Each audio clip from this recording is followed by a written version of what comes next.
हामी नेपालीहरूमाझ अति नै लोकप्रिय परम्परागत रोटी सेलरोटी कसरी बनाउने भन्ने विषयमा आफूले जानेको केही कुरा यहाँहरू समक्ष बाँड्न गइरहेको छु।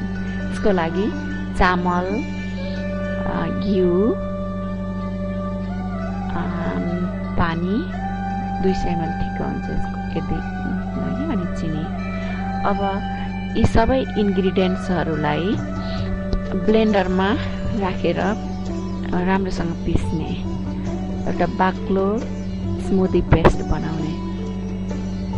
यसरी सबै इन्ग्रिडियन्ट्सहरूको समानुपात मिल्यो भने रोटी अत्यन्त मिठो, नरम र स्वादिलो बन्न जान्छ।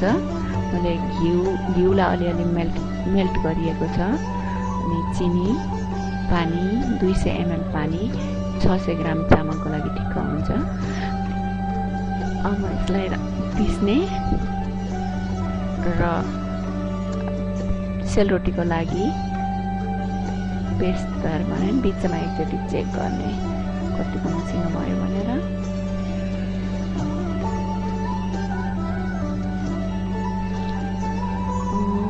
अनि अब सेलरोटीको लागि पिठो तयार भएको छ।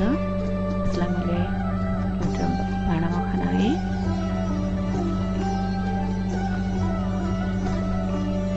अब राम्रोसँग चलाउने। सेलरोटी बनाउनको लागि मैले एउटा मेजरिङ साधारण किसिमको मेजरिङ कप प्रयोग गर्ने गर्छु, जुन चाहिँ जसबाट धारा बनाउन सजिलो हुन्छ। अब ग्यास अन गरेर तेल हाल्ने। डिप फ्राई गर्न पर्ने भएकोले अलि बढी नै तेल राख्न पर्छ र तेल एकदमै राम्रोसँग तात्तिनु पर्छ। तेल रेडी भएकोले गर्दा यसलाई बिस्तारो गोलो सेपमा रोटी बनाउने,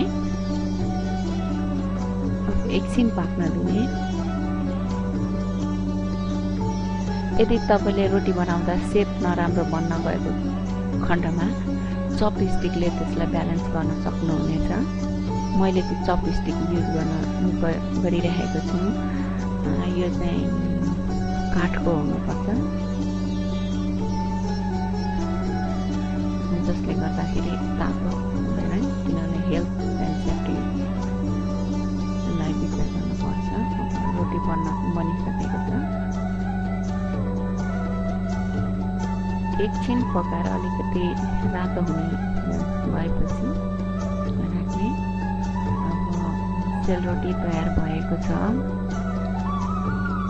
यो अत्यन्त मिठो र साथै नरम स्वादिलो रोटी तयार भएको छ। आशा छ यहाँहरूले पनि मिठो सेलरोटी आफ्नो परिवारलाई खुवाउनुहुनेछ। धन्यवाद।